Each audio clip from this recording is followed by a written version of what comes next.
Oke, selamat datang kembali di pembelajaran daring kita. Nah, untuk pembahasan kita kali ini, kita akan membahas sebuah materi di dalam pemrograman C++, yaitu pembelajaran tentang fungsi percabangan. Nah, dalam hal ini, untuk fungsi percabangan, mengenai pengertian dan jenis dan lain sebagainya, untuk semuanya boleh melihat di bagian deskripsi kolom. Nah, itu dia untuk konsep-konsep bagaimana sih atau pengertian dari if itu apa.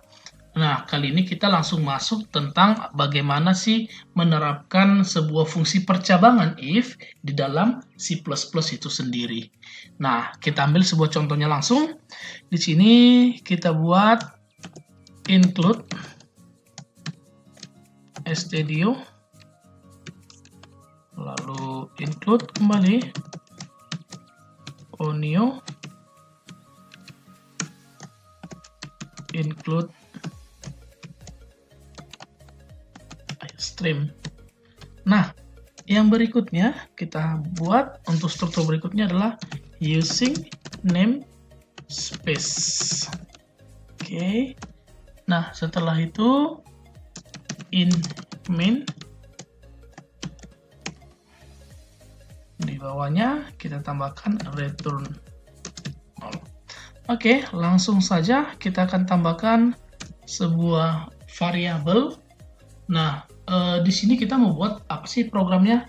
Kita mau buat program sederhana, di mana nanti program ini nanti akan menentukan bilangan tersebut pada saat diinput apakah bilangan ganjil atau bilangan genap ya. Itu mau kita akan coba.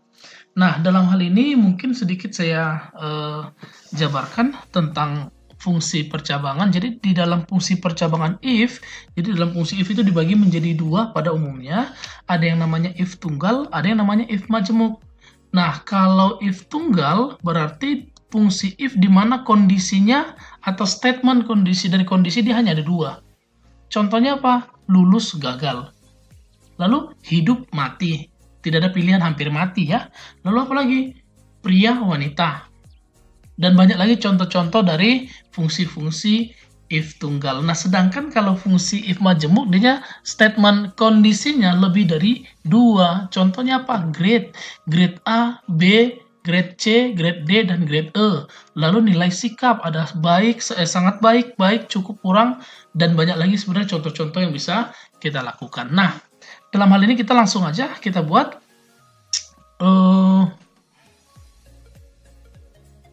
in bill, lalu tipe data yang kedua adalah char bintang keterangan. Jadi keterangan nanti akan menampung teks ya. Jadi kita membuatnya dalam bentuk variabelnya seperti itu. Nah, langsung aja cout program penentu atau program genap ganjil deh ya, genap ganjil.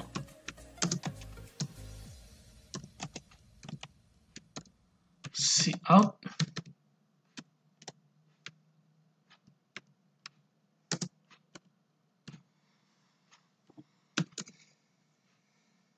lalu cout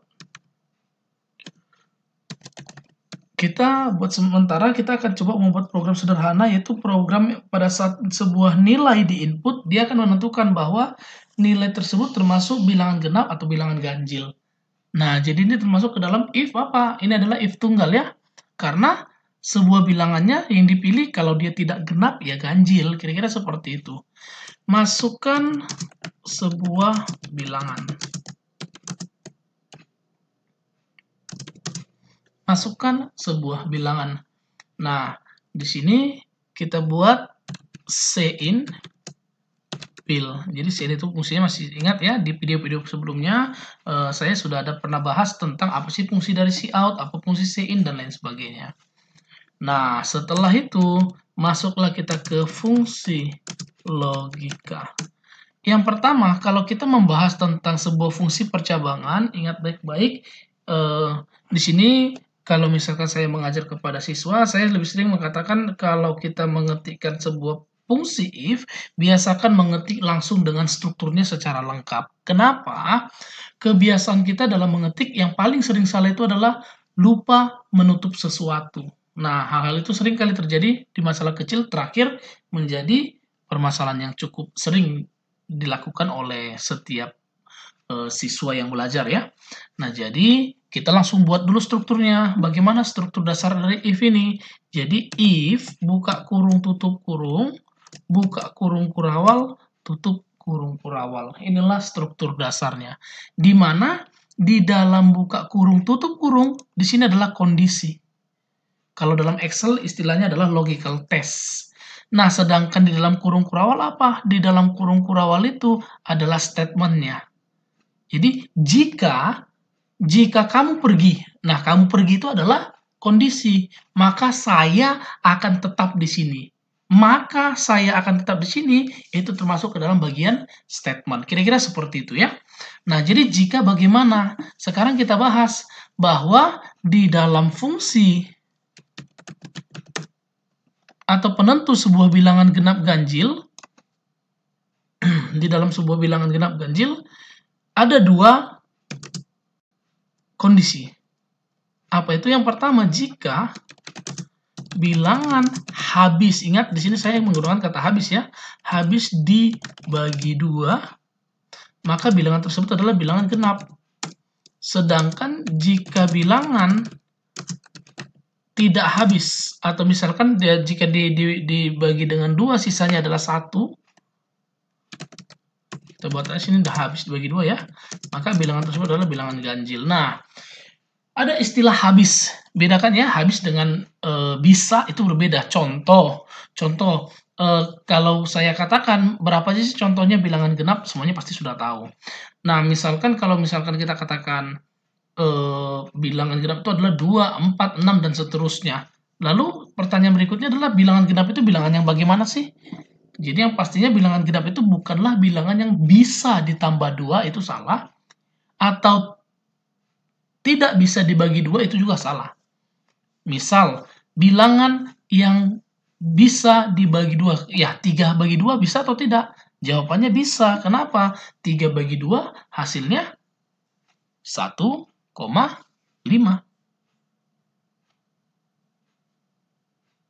Kira-kira seperti itu ya. Nah, jadi kalau kata habis berarti pada saat 3 dibagi 2, maka nilai sisanya adalah 0. Itu maksudnya kalau istilah kata habis. Jadi di saat misalkan 10 dibagi 2 berarti di atas adalah 5, maka di bawah jadi 10, 10 kurang 10 hasilnya adalah 0. Kira-kira seperti itu. Misalkan lagi kalau kita ambil 110, maka di atas adalah 55, di bawah adalah 110, maka 110 kurang 110 sama dengan 0. Kira-kira seperti itulah yang dimaksud dengan habis. Nah, langsung aja bagaimana pada saat kita ingin menggunakannya. Berarti di sini if, jika, di sini kita tambahkan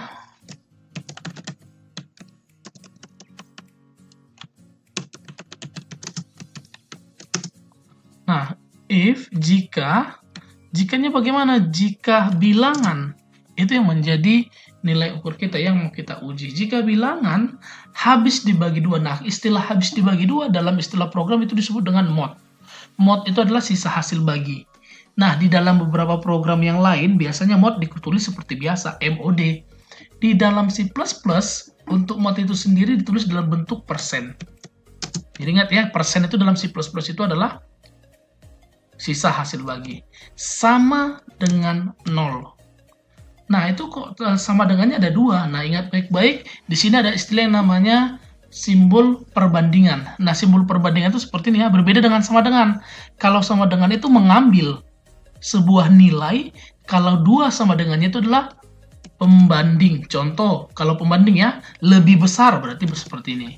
Lebih kecil, lebih besar sama dengan, lebih kecil sama dengan. Sama dengan, kira-kira seperti ini. Oke? Nah, kita akan mulai. Maka, apa yang terjadi jika bilangannya dimodkan dengan 2 hasilnya adalah 0.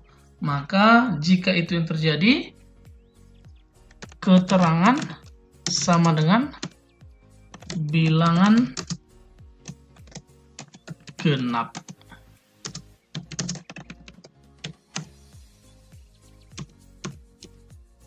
Nah, setelah itu, perlukah kita ketikkan lagi else di dalamnya? Atau maaf, else if selain itu jika bilangan, nah di sini nggak perlu. Kenapa? Dalam sebuah proses pencarian bilangan genap ganjil, hanya ada 2 pilihan. Ini yang disebut dengan if tunggal. Jika bilangannya tidak genap, sudah pasti ganjil. Kira-kira seperti itu. Maka di sini kita langsung ketikkan else. Nah, istilahnya kalau kita bagi, jika bilangan habis dibagi 2, maka keterangannya adalah bilangan genap. Selain itu, berarti keterangannya adalah bilangan ganjil.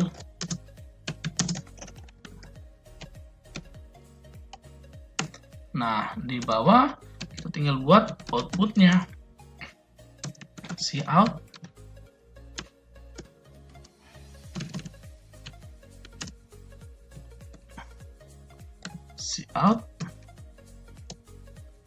sini kita ambil, di sini saya ambil untuk headernya aja biar lebih gampang.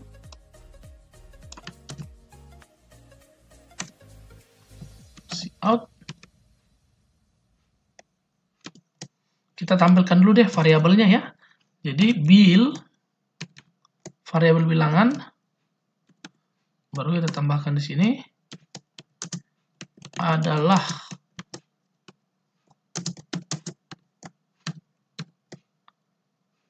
keterangan NDL. Nah, ini dia untuk bagian yang pertama. Jadi sini kita akan coba simpan.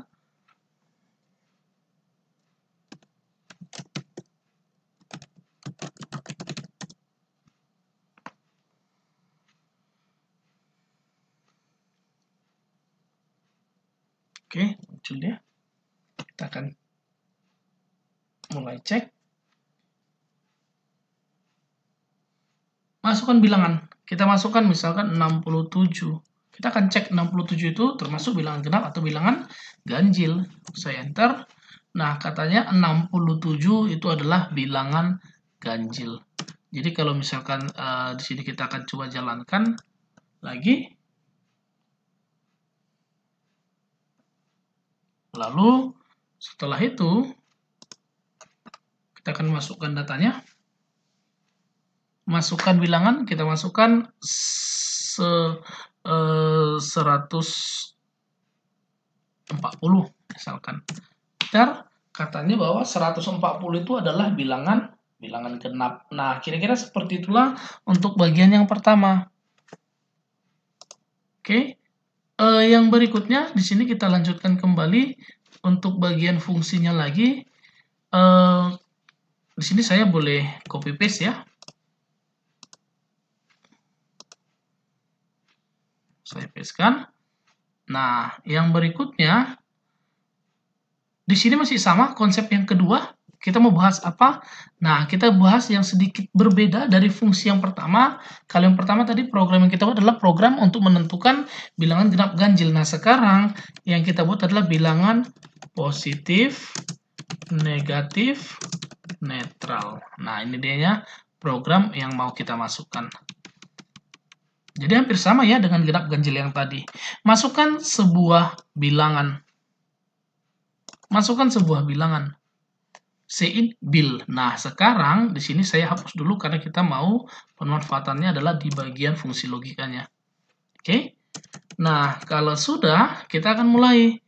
Bagaimana cara mengisinya? Ingat baik-baik kalau kita ingin menentukan sebuah bilangan tersebut, apakah bilangan ganjil apakah bilangan positif, bilangan negatif, atau bilangan netral, maka ada 3 kondisi. Yang pertama adalah bilangan positif. Bilangan positif adalah bilangan yang bagaimana? Maka bilangan positif adalah bilangan atau jika bilangan lebih besar dari 0, maka bilangan tersebut adalah bilangan positif. Nah, sebaliknya, jika bilangannya lebih kecil dari 0, berarti bilangan tersebut adalah bilangan negatif. Nah, sedangkan bilangan netral adalah bilangan yang bagaimana? Bilangan netral itu adalah jika bilangan sama dengan 0. Itu berarti bilangannya adalah bilangan netral. Nah, ini dia ada 3 kondisi. Berarti kalau kita lihat dari algoritma, ini adalah algoritma ya. Ini adalah penggalan algoritma. Kalau kita lihat dari penggalan algoritmanya, ini masuk ke dalam kategori if majemuk karena statementnya lebih dari 2. Dia yang jelas statementnya sini ada 3. Positif kah, negatif kah, atau netral kah. Nah, bagaimana cara kita menggunakannya? Kalau misalkan fungsi if-nya adalah if majemuk, kita mulai yang pertama mengetikkan strukturnya. If, buka kurung, tutup kurung, buka kurung kurawal, tutup kurung kurawal. Sekarang kita mulai dari kondisi. Jika yang mana mau kita masukkan, Pak? Jika kondisi yang pertama kah, kondisi yang kedua kah, atau kondisi yang ketiga? Sebenarnya jawabannya mau kondisi yang manapun pertama kamu masukkan juga tidak menjadi permasalahan. Yang terpenting adalah untuk mengetikkan logikanya harus dalam menggunakan bahasa program. Jadi itu dia kira-kira yang terpenting ya. Jika bilangan lebih besar dari 0, bilangan tadi apa variabelnya? Bil.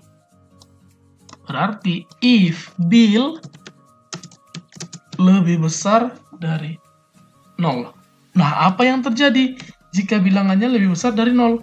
Maka yang terjadi adalah keterangannya bilangan positif. Nah, setelah itu, apakah kita sama menggunakan fungsi else seperti yang kita bahas tadi? Jawabannya tidak. Kenapa? Karena kan sekarang statement ada 3. Jika bilangannya lebih besar dari 0, maka bilangan tersebut adalah bilangan positif. Selain itu, bilangannya negatif. Tentu tidak, benar kan? Kenapa? Karena ada kemungkinan lagi adalah bilangannya netral. Maka bagaimana? Jika bilangan lebih besar dari 0, keterangannya bilangan positif. Selain itu, jika, maka kita menggunakan else if. Ketikkan strukturnya. Else if, selain itu jika bagaimana? Jika bilangannya lebih kecil dari 0. Nah, keterangan. Jika bilangannya lebih kecil dari 0, apa yang terjadi? Maka jika bilangannya lebih kecil dari 0, yang terjadi bilangan negatif.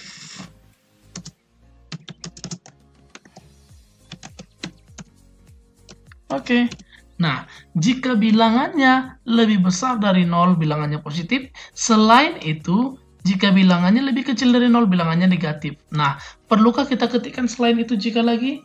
Maka nggak perlu. Kenapa? Alasannya adalah bilangan kalau tidak positif, kemungkinan negatif. Kalau tidak negatif juga kemungkinan, sudah pasti adalah bilangan netral. Maka karena sudah pasti, di sini nggak perlu diketikkan lagi selain itu jika, tapi langsung selain itu. Apa yang terjadi? Keterangan sama dengan bilangan netral.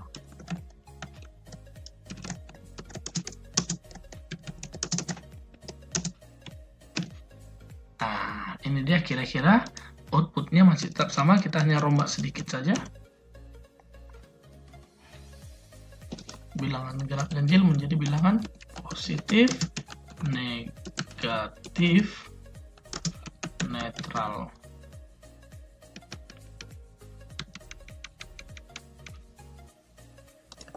Nah, ini dia kira-kira. Kita akan coba save.